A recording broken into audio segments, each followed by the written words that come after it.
בוקר השישי. על השבוע שהיה והשבוע שיהיה. באולפן, עמי קברי ואביטל גונן. שלמה ארצי ולקט גברת תפוח. טוב, אנחנו רוצים לפנות לשיחה הבאה. אז בוקר טוב לניצן ברשתי. האם אני מבטא את שם המשפחה נכון? בשרתי, מחילה. בוקר טוב. מה שלומך?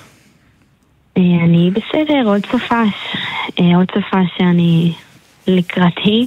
לצלוח אותו זה לא פשוט, אבל לאט לאט. תספרי לנו מתי הייתה הפגישה האחרונה עם הראל איתך, זכרו לברכה? טוב, אז אני נפגשתי עם הראל פעם אחרונה ממש כשהוא היה בבית חולים. הוא היה 8 ימים בבית חולים לאחר הפציעה שלו, וזה היה לפני שנה וקצת. בחודש דצמבר ציינו שנה. שם זו באמת הייתה הפעם האחרונה שראיתי אותו. הפעם האחרונה שדיברתי איתו זה היה כשהוא היה בתוך עזה, והוא צלצל אליי, ויצא פעם אחת גם שקיבלתי ממנו מכתב, וזו הייתה עוד דרך תקשורת איתו. תספרי על המכתב הזה, כי זה לא מכתב שגרתי. נכון, ממש לא שגרתי. זה היה ביום שישי, ב-22 בדצמבר, בבוקר אני מקבלת הודעה ממילואימניק שמחכה לי מכתב מהראל. אז אני ישר נוסעת לבית שמש ומגלה שבתוך מעטפה מחכה לי נייר עיתון פלסטיני עם כתב ידו של הראל בלורד. פשוט מכתב מצחיק, מרגש, מסכם ומתאר את הראל מאוד. ישר הגעתי הביתה, הייתי כל כך שמחה ומאושרת שיש לי עוד חיים ממנו, שהוא חושב עליי. מסגרתי את זה כי זה היה כל כך יפה, תליתי את זה בחדר, ובאותו היום לקראת קידוש בערב, אז התפנית קרתה והבנתי שהראל פצוע קשה, אנוש, ונסעתי לסורוקה, ומשם באמת התחילו 8 ימים לא פשוטים. אבל המכתב הזה זה פשוט מדהים שהצלחתי לקבל אותו. מה זה אומר לדבר איתו כשהוא, אני מניח, מחוסר הכרה, מונשם? נכון, הראל במשך 8 ימים היה מורדם מונשם, היו לו פציעות מאוד קשות, ואני לא ויתרתי עליו, לא ויתרתי על התקשורת בינינו. גם אם הייתי צריכה לחסות את כל כולי בפלסטיקים כדי להיות הכי סטרילית בעולם, אני רציתי שהוא ירגיש בכל רגע ורגע שאני שם איתו. אז דיברתי איתו, שרתי לו, סיפרתי לו אפילו בדיחות, קיוויתי שמשהו יגרום לו קצת לזוז. זו זכות להיות איתו ברגעים האחרונים. ובשלב מסוים את מבינה הרופאים הגיעו למסקנה שאלה השניות האחרונות שלו. אם אני מבין נכון, יש לך בקשה מהרופא. נכון. בעצם ביום שבת בבוקר, ממש מוקדם, ב6 בבוקר, אני ישנה שם על מזרן על הרצפה, ומבינה שזה השעות האחרונות של הראל.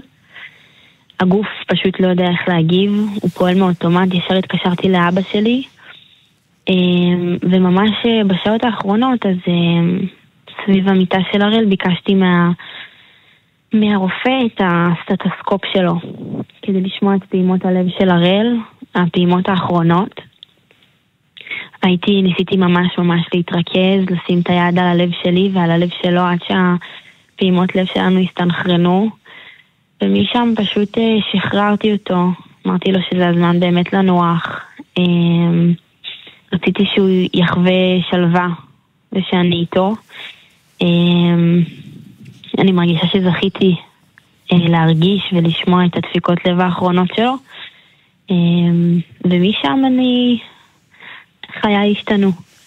ספרי עליו קצת ככה, את יודעת, במה שנקרא אצלנו בכותרות. אני מבין שהוא היה סרן בגבעתי, נכון? נכון. אז מפקד מחלקה, מה עשה, שנכיר את האיש המדהים הזה בתמונות.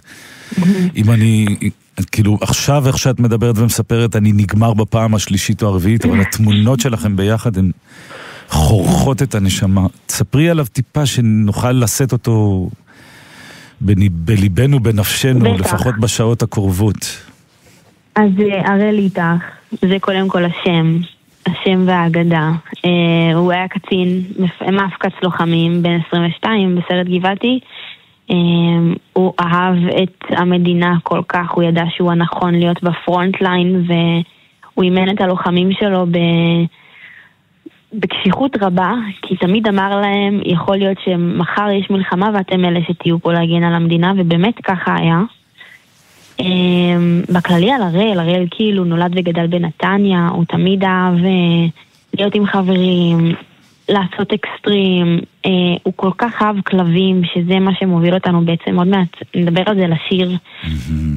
הוא אהב את החיים, הוא אהב לחגוג אותם, מטרוף כל דבר, מסיבות, אנשים, והצבא היה חלק מהותי בחיים שלו, כי הוא כל כך התמסר לתפקיד ולחיילים שלו, וזה היה בראש סדר העדיפויות שלו, שאפילו בתור בת זוג ממש הרגשתי את זה גם כשהוא יצא הביתה, וגם בתור מפקדת בעצמי, למדתי המון ממנו. הוא ממש הביא את הצוות שלו להישגים הכי טובים בסיירת, שום דבר לא עצר בעדו, הוא היה עקשן וחדור מטרה, הגיע באמת להישגים מרשימים בשירות הצבאי שלו ובעיקר במלחמה, והציל חיים של רבים מקיבוץ נחל עוז, ואפילו כלבים במהלך כל השירות שלו. אני מבין שגם את היית חיילת אז, נכון? שירתת בצבא, זאת אומרת, הרבה לא נפגשתם מן הסתם. נכון. החיים האלה הקשים. אני רוצה לצרף לשיחה את יאלי מוזר. בוקר טוב. אני לא אגיד נער, אבל אתה צעיר מאוד, להילחם לא נלחמת, ובכל זאת יש לך חלק מאוד משמעותי פה בסיפור, אז תציג את עצמך. אז בסיפור אני בעצם זה שכתב את השיר להראל. שהוא שיר מאוד מרגש, אני חייב להגיד, מאוד מאוד מאוד מרגש. אני קורא לזה שיר מבכה. אתה פשוט מרגיש שאתה לא יכול לעצור את הדמעות, כן. ובעצם אני יכול לומר שאני נכנסתי לסיפור בעצם שנה שעברה כשפגשתי את ניצן במהלך שנת השירות שלי של הסוכנות היהודית בתפוצות, בקנדה, בכלל לא בארץ. איך דבר כזה עולה? הרי אתה יודע, שיחות יום יום ופתאום דבר כזה עולה וצף, באיזה הקשר? אז בעצם ניצן הגיע אחרי שהראל נפל לקנדה, היא עשתה את אותה שנת שירות שנתיים לפניי, והיא בעצם חזרה ככה גם לנקות את הראש וגם לדבר עליו, והיא הגיעה לקומונה שלי, היינו 22 חבר'ה, באמת כדי לספר עליו ועליהם, ומתוך הסיפורים שלה, באמת, ורק מתוך הסיפורים שלה, כלומר, כל פרט ופרט שיש בשיר, זה בעצם שברים מתוך הבן אדם שהוא היה, והילד הפנימי גם שהיה בו. כמה זמן לקח לך לכתוב את זה? זה מעניין, האמת שחשבתי על זה, יצא לי לחשוב על זה הבוקר שנזכרתי כשכתבתי את זה, זה באמת, כאילו זה, הסיפור שניצן סיפרה היה כל כך חי, שזה פשוט היה זורם לגמרי, זה לקח, אני חושב, כמה שעות כדי שיהיה איזושהי גרסה בסיסית. זה אומר שאתה נותן גם מילים וגם לחן, זאת אומרת, אתה את שניהם ביחד עושה ככה מסנכרן. נכון. נכון. אביטל גונן פה שיושב איתי, שהוא איש מוזיקה עתיר ידע, תמיד שואל את היוצרים מה אתה עושה קודם, קודם שירים, קודם מילים או קודם לחן? אצלך אתה אומר בד בבד. זה בבת אחת. עשיתם לשיר עיבוד מאוד מיוחד. אתה יודע, אנחנו לאסוננו מכירים ושומעים לא מעט שירי זיכרון, בוודאי בשנה האחרונה, והשיר הזה נשמע קצת שונה. נכון, זה בעצם היה שם איזושהי אבולוציה לשיר. כבר אני חושב כשניצן, תקני אותי אם אני טועה, אבל כבר כששמעת את זה פעם ראשונה, היה לך בראש איזשהו שיר ילדים. נכון. אבל מי שעשה, אני חושב, את הפער הזה, זה מעבד מוזיקאי נורא מוכשר בשם אילי שמרץ. והבחירה הזאת היא בחירה מודעת לעשות משהו שנשמע כמו שיר ילדים, כי אנחנו לפעמים ככה רוצים טיפה להרחיק את הדברים הקשים מילדים. כן, בדיוק, לא רוצים ימי שיר יום זיכרון. זה בדיוק מה שקסם לי, אני חושבת שיאלי, קודם כל יאלי מוכשר ואני תמיד אומרת לו את זה, והוא הצליח להנגיש את הראל בצורה כל כך יפה ורכה ונעימה ומלטפת לקהל יעד שהוא מאוד גם עדין וכזה, אנחנו לא רוצים להקשות וממש להרוס כל הרבדים בסיפור העמוק והקשה הזה, וישר כששמעתי את ההקלטה של יאלי על הפסנתר שמעתי שיר ילדים וחזרתי לארץ ואמרתי ליאלי אוקיי, יש לנו פרויקט חדש, אני שומעת שיר ילדים ואני חולמת שזה יהיה בהופ ילדות ישראלית. איך מושכים אני מבין זאת אומרת, הוידאו קליפ הוא נהדר, איך מושכים את כל אנשי המקצוע, עוד אחד ועוד אחד וכולם פנימה? אז האמת, אני מעידה על עצמי שאני פרויקטורית מאז השנת שירות שלי, גם יאלי הוא בחור כזה, יש לנו מטרה ועבדנו עליה מאוד קשה, גייסתי אנשים מדהימים, על האנימציה האחראית נעמה ירעון, על העיבוד אילי שמרץ ואלעד פרץ, ויש גם נגנים מוכשרים.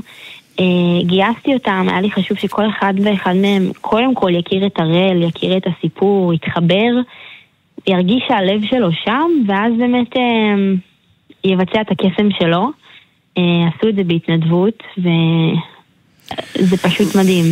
טוב, הזמן, כן, סליחה, אני רק רוצה להגיד, הזמן באוכרנו, אז אנחנו רוצים גם לשמוע את השיר, אז יאלי, בבקשה. רק רציתי לומר שבאמת ברגע שאתה שומע את הסיפור, וברגע שאתה שומע על הראל, אתה לא, כאילו אי אפשר להישאר אדישים לזה, חייבים להירתם. נכון. אני התחברתי לכל מילה ומילה שקראתי בציטוטים של ניצן, זה סיפור כל כך מרגש. בקצרה, איך יוצאים לחיים מהדבר הזה? איך תבני לך חיים, יקירתי? אני לא יודעת. אני אגיד ואהיה כנה, אני לא יודעת, אני אגיד שאין ברירה. אני אגיד שאני תמיד מסתכלת על הראל, ואני לא מסתכלת על הרגעים הקשים ועל הפיצוץ, אני מסתכלת על הכוחות שהוא נתן לי, על העקרונות שיש בי עכשיו, על הזיכרונות, וזה דברים שאני רוצה להשריש בעתיד שלי. אני רוצה להטביע את הראל ובעיקר את ניצן החדשה, כי אני לא אותו דבר מאז, ודברים כאלה נותנים לי כוחות, לראות ילדים כל כך מתרגשים מסיפור תכלס, הוא מאוד עמוק ומאוד קשה, זה מרגש אותי, והסיפור שם אמיתי, באמת יש כלבה שתי שהראל הציל, והיו עוד הרבה כלבים, העיבוד קצת שינינו את זה, אבל זה מה שנותן לי כוחות. ניצן בשירתי, יאלי מוזר, אני רוצה להודות מאוד מאוד מאוד לשניכם. תודה רבה. לחבק אם אפשר, ככה דרך המיקרופון. תודה לכם. תודה. ביי ביי.